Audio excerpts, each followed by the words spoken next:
आदरणीय राज्यपाल महोदय पागल हो गए हैं, उनको इलाज की जरूरत है और वह मानसिक दिवालिया हो गए हैं। आखिर किस व्यक्ति ने ऐसे धूर्त व्यक्ति को, मूर्ख व्यक्ति को, गधे को राज्यपाल बना दिया है? मैं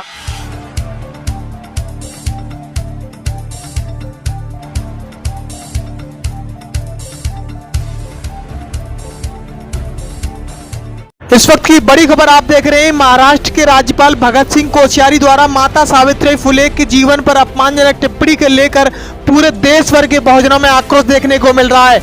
आपको बता दें, हाल ही में पुणे में सावित्री फुले की प्रतिमा का उद्घाटन करने के लिए एक सार्वजनिक समारोह में राज्यपाल भगत सिंह कोश्यारी ने माता सावित्री फुले के जीवन पर मजाक उड़ाया है, जिसको लेकर के पूरे देश भर के बहुजनों में आक्रोश देखने को मिल रहा है। खबर को देखें उससे पहले हुआ वीडियो आपको दिखाते हैं। कल्पना करो कि सावित्री बाई की शादी 10 साल में कर दी गई और उनके पति 13 साल के थे। अब जा कल्पना करो जो लड़के लड़कियां, मुलगा मुलगी क्या करते होंगे, शादी करने के बाद क्या सोचते होंगे। बहुजन महापुरुषों के ऊपर की गई अपमानजनक टिप्पणी से पूरे देश भर में आक्रोश देखा जा रहा है। तो वहीं बौद्ध भिक्षु सुमित रथ ने दावा किया है कि राज्यपाल की टिप्पणी राष्ट्रीय स्वयंसेवक संघ की मानसिकता को दर्शाती है। तो वहीं लोकतंत्र सुरक्षा पार्टी मथुरा के जिलाध्यक्ष रमेश सैनी ने राज्यपाल भगत सिंह कोश्यारी के बयान को लेकर निंदा जताई है। आपको बता दें, क्रांति ज्योति सावित्री फुले के बारे में बोलते हुए भगत सिंह कोश्यारी का भाषण संघ की विकृति मानसिकता को प्रदर्शित करता है। इस पूरे मामले को लेकर के क्या कुछ कहा, ये आपको पूरी वीडियो में दिखाते हैं। अभी अभी महाराष्ट्र के राज्यपाल भगत सिंह कोश्यारी जी ने बहुजन आंदोलन के मसीहा, बहुजन आंदोलन के वाहक राष्ट्रपिता ज्योतिबा फुले और माता सावित्रीबाई फुले पर बहुत ही अभद्र टिप्पणी की है। और उनकी इस अभद्र अशोभनीय टिप्पणी से यह दर्शाता है कि आदरणीय राज्यपाल महोदय पागल हो गए हैं, उनको इलाज की जरूरत है और वह मानसिक दिवालिया हो गए हैं। उन्होंने जिस मजाकिया अंदाज में, जिस जादूगरी में टिप्पणी की है, उससे लगता है कि वो राज्यपाल होने लायक ही नहीं है। आखिर किस व्यक्ति ने ऐसे धूर्त व्यक्ति को, मूर्ख व्यक्ति को, गधे को राज्यपाल बना दिया है? मैं आह्वान करता हूं कि इसने जो अपमान किया, ये अपमान बहुजन समाज का है, ये अपमान भारत का है, ये अपमान राष्ट्रपिता का है। कोश्यारी जी, तुम्हारी औकात नहीं थी कि उस अंग्रेजों के दौर में 9 विद्यालय जिसने खड़े किए हों, जिसने अपने ऊपर कीचड़ झेला हो और असहाय गरीब कमजोरों को पढ़ाया हो, उन पर टिप्पणी की।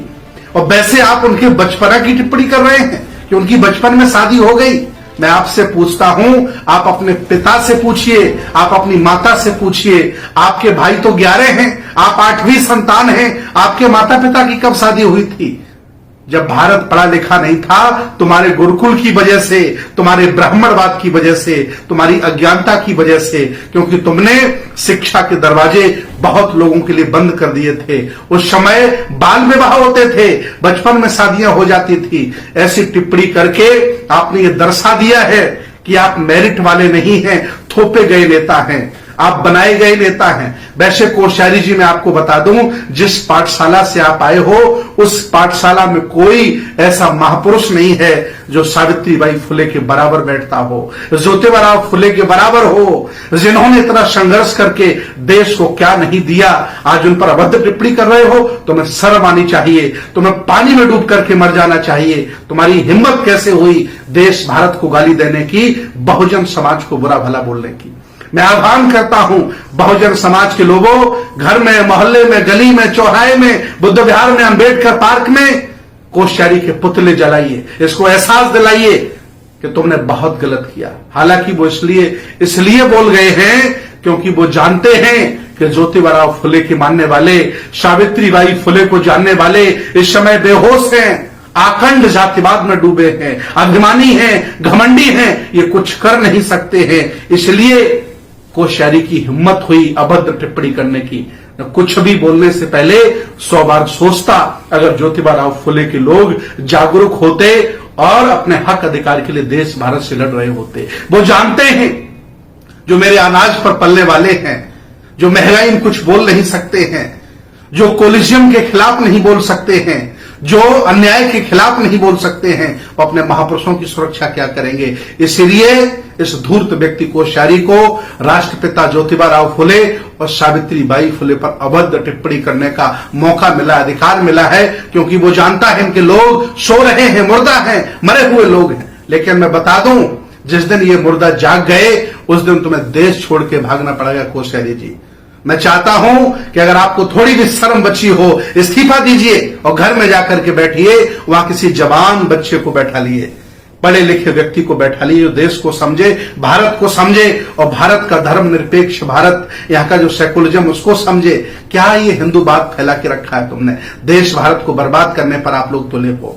पूरी दुनिया में युवा नेता होते हैं, भारत में बूढ़े लोग नेता होते हैं और युवाओं को पेंशन देते हैं। इन बूढ़े लोगों को जो मानसिक विकृत हो गए हैं, घर में नातियों के साथ आराम करने की जरूरत है, राज्यपाल बनने की जरूरत नहीं। होश में आओ कोश्यारी जी, न जिस दिन ये समाज जाग गया तुमको दौड़ा दौड़ा करके पीटेगा और तुम्हें देश से बाहर खदेड़ देगा। ये देश तुम्हारी जागीर नहीं है, ये बहुजन समाज के राजा महाराजाओं ने ये देश बनाया है, अपने खून पसीने से सींचा है। तुम्हारी हिम्मत कैसे हुई ज्योतिबा राव फुले और माता सावित्री बाई फुले पर अभद्र टिप्पणी करने की? शर्म करो, शर्म करो, डूब मरो पानी में। और मैं आज आह्वान करता हूं कि हर जगह विरोध होना चाहिए। सोशल मीडिया पर डीएम को ज्ञापन दीजिए, राष्ट्रपति को ज्ञापन भेजिए, प्रधानमंत्री को ज्ञापन भेजिए, ताकि मुर्मू जी को शर्म आ जाए। हालांकि मुर्मू जी के कुछ बस का है नहीं। अगर ये बाकी जिंदा होते, आदरणीय राष्ट्रपति मुर्मू जी अगर बाकी जागरूक होती इस बयान पर, राष्ट्रपति इस बयान पर राज्यपाल को निलंबित कर देता, बर्खास्त कर देता, लेकिन हिम्मत नहीं है। फिर भी मैं आह्वान करता हूं, हक अधिकारियों के लड़ो, नहीं तो आज ये तुम्हारे महापुरुषों को बुरा भला कह रहे हैं, कल ये तुम्हारे घर में घुस के तुम्हें मारेंगे और घर से निकाल देंगे। इस वीडियो को शेयर करिए ताकि सोए हुए लोग जाग जाएं और अपने महापुरुषों का सम्मान अपमान करने वालों को जवाब दे सके, उनसे लड़ सके, उनके खिलाफ बोल सके। उनकी टिप्पणी निंदनीय है। ऐसे व्यक्ति को जो राज्यपाल के पद पर रहने का कोई अधिकार नहीं है, अपने पद से इस्तीफा दे देना चाहिए।